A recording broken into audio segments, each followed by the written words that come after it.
Welcome to another awesome video. Guys, in this video, I'm going to share with you strategies that I use to nearly cut out sugar out of my diet by 90%.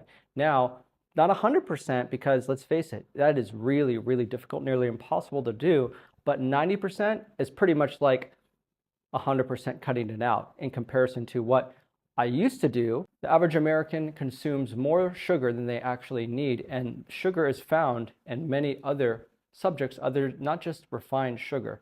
So the CDC and World Health Organization recommends nothing more than like 50. Some papers I said 60, some say 50. I'm just going to say 35. You should not be taking more than that. So if those coffee lovers that are putting sugar in your coffee, you got to be careful. Now, you might be really, really intimidated to just cut out sugar, even 50%. Well, there's a way to do this without fearing the whole cravings for sugar, because when you start to cut out sugar, you're going to crave it even more, and then you could relapse and get more, and you'll want to have more sugar than you had in the beginning. That is very, very difficult. So how do we do that? There's a way. In this video, I'm going to share with you how to effectively swap out sugar with sugar substitutes, and then strategies to eat certain foods that will curb the insulin spike. That way, you're not getting that crazy insulin spike that causes a bunch of damage to your body. I'm going to share with you what to eat before you put sugar in your mouth. That means just taking sugar as refined or sugar from other substances like bread, pasta, wheat, etc., etc. There are foods that you could eat before those foods that will curb that insulin spike. I'm also going to share with you how to increase your dopamine levels while removing sugar, because a lot of people might think that, well, if I cut out sugar, I'm going to be really, really depressed because sugar makes me happy. It's a drug. Well, let's face it, we are all addicts. In this video, I'm going to share with you how to actually increase your dopamine while cutting out sugar. So stay tuned, watch this video until the end because it's going to be a good one. All right, welcome back to the second half of this video. In my first video, we basically proven that sugar is like the root of all evil in terms of health. And just by cutting out sugar, you can expand your lifespan by as much as 20 years, maybe even more, depending. Now, this varies for everyone. For me, myself, the route I was going with chronic kidney disease, I was eating sugar that I was totally unaware of.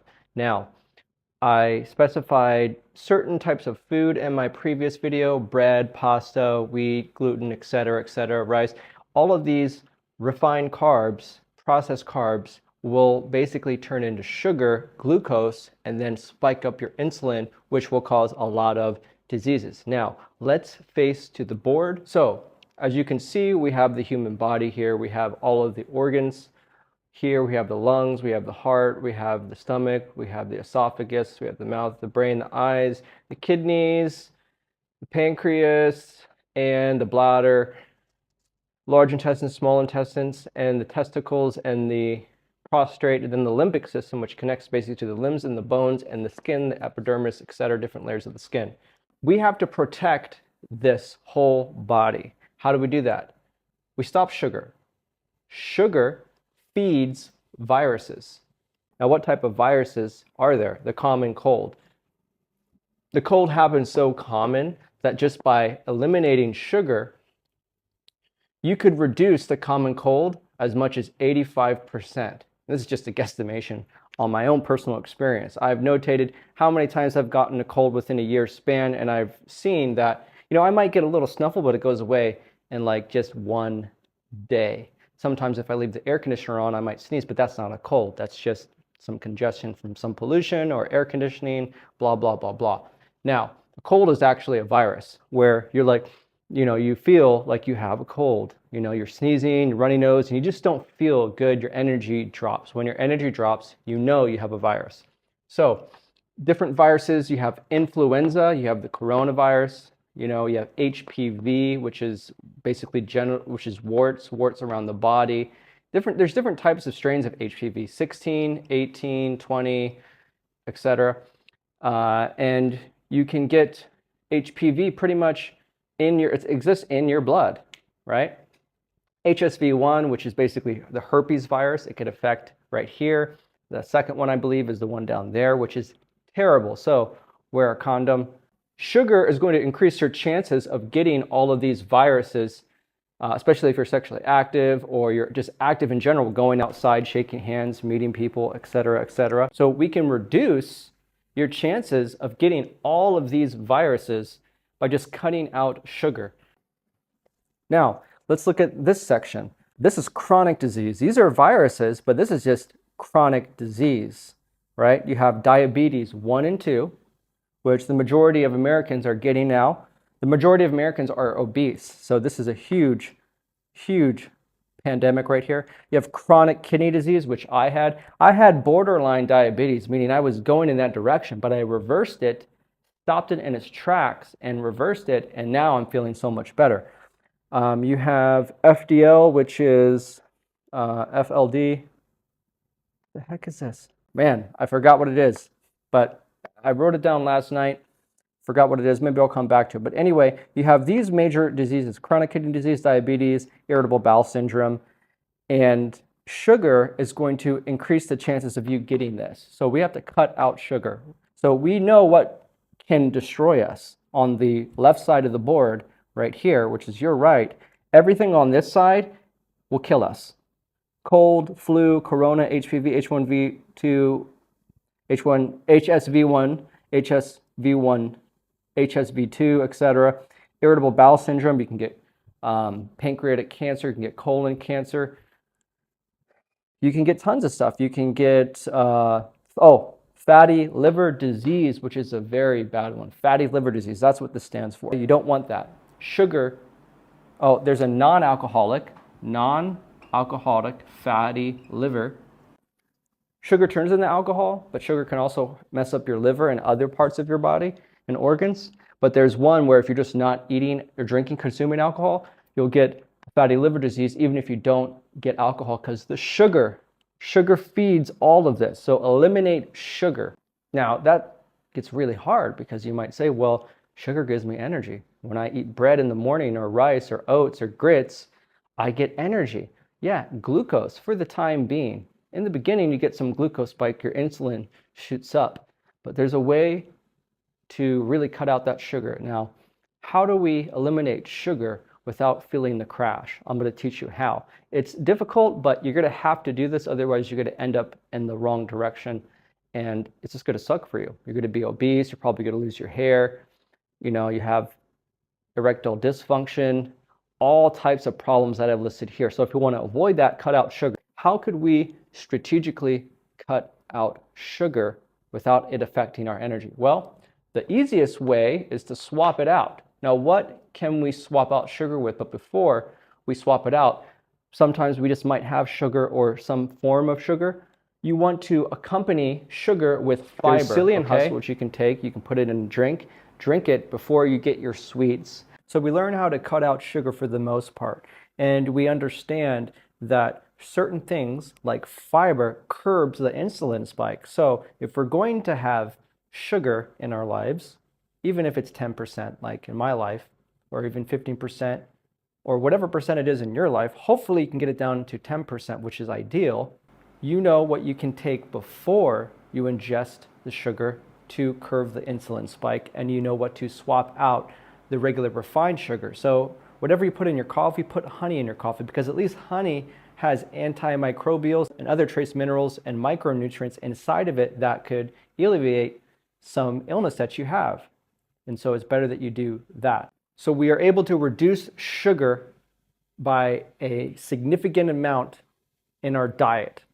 This is going to cause us to have withdrawals. This is scary, man.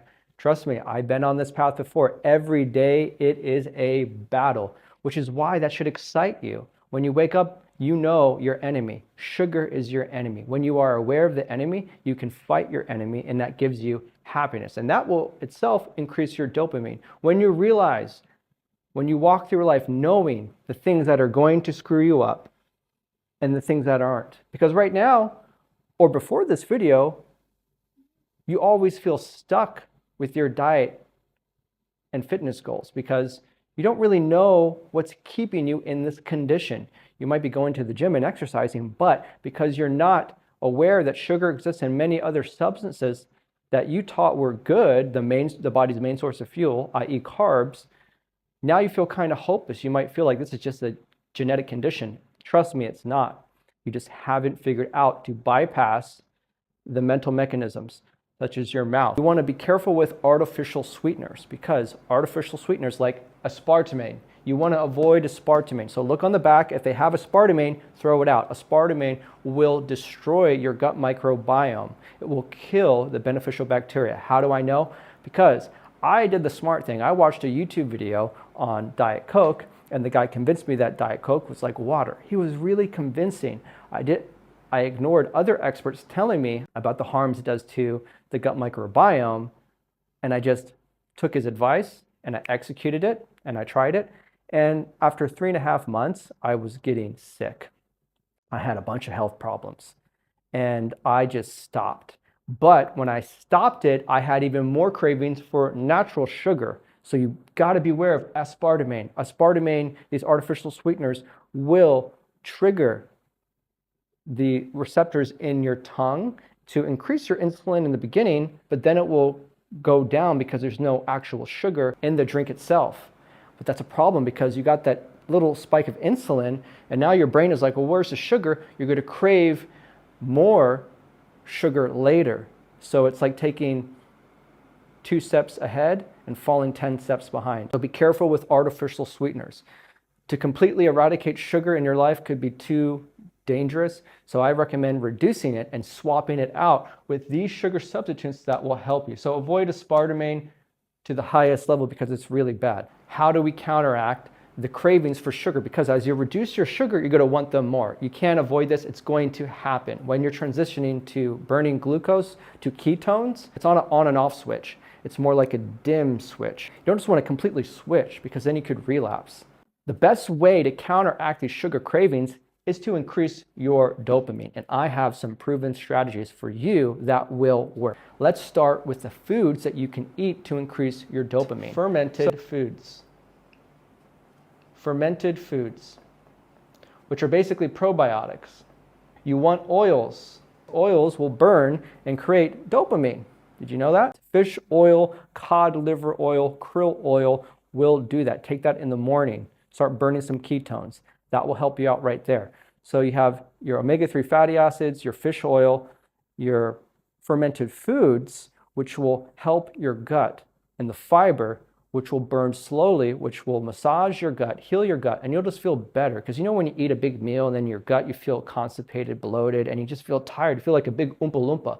Well, when you take fiber, it's going to plunge everything out, seal up all the holes of leaky gut, and also protect your gut from the sugar from going in your bloodstream from getting that super duper spike that's going to attract all the viruses and other stuff. So just by doing that, it's going to put you in a better mood. There's some other things outside of things that we can ingest in our food, which is our diet and exercise. Caffeine. Caffeine. Every time you want sugar and are tired, realize, do you crave sugar? Or are you just losing energy, or both? Well, caffeine will fix that. Now, if you're craving something sweet but you have energy, you need to do what? You need to work out. You need to go to the gym. You need to go to the gym, but accompany your gym workout with caffeine and avoid pre-workouts because those pre-workouts can have artificial sweeteners. And then you're just feeding this addiction mechanism in your mouth. It's an oral fixation from your mouth to your head. And you want to turn that off. That mechanism itself, that addiction mechanism, you want to get that sugar fix or just taste something sweet like sugar. You could completely get that out of your life if you do this. You want to trick your mind. You want to overpower it. When this mechanism starts trying to take control of your body and hijack your day, you put the stopping power on and then you go to the gym, accompany it with caffeine, coffee. Coffee will be good because coffee is actually good for your liver. Get good grade A coffee and go to the gym. Now, if you're tired from your workout from the previous day, you need to take more caffeine. That's going to push you into the next day. Make sure you take caffeine about 2 to 3 hours after you work out and then when you go to the gym. That will increase your dopamine. And then when you realize, wow, I had a great workout, I didn't have sugar, and I burned a lot of calories, you're going to get an even more bigger a dopamine spike because you completed something, and then you will prolong your fasting until a few hours later. You break your fast with a high fiber, decent amount of protein diet with fermented foods, et cetera, and all your macro and micronutrients in that low calorie, high fat, decent enough protein meal. Then you're going to get a dopamine spike even further because you're going to look back and be like, wow, I woke up, I fasted, I went to the gym and reduced my sugar intake, and this meal is holistic and healthy and sugar-free. Then that's going to increase your dopamine even more. And then as the day goes into the evening, you're going to be excited and be like, wow, I can't wait to do this again because I'm starting to feel the fat burn on my body. You wake up the next day, your abdomen gets a little smaller, look in the mirror, and you can just see it. Progress, progress, progress, progress. That's the reward system. You want to trigger the reward system so you keep on fighting for the next day. It's a battle every day. All right, so that's how you increase your dopamine. I do this for myself, and this is the best way to increase your dopamine by incremental progress. So guys, I hope you like this video. Don't forget to like, comment, and subscribe, and I'll see you on the next one.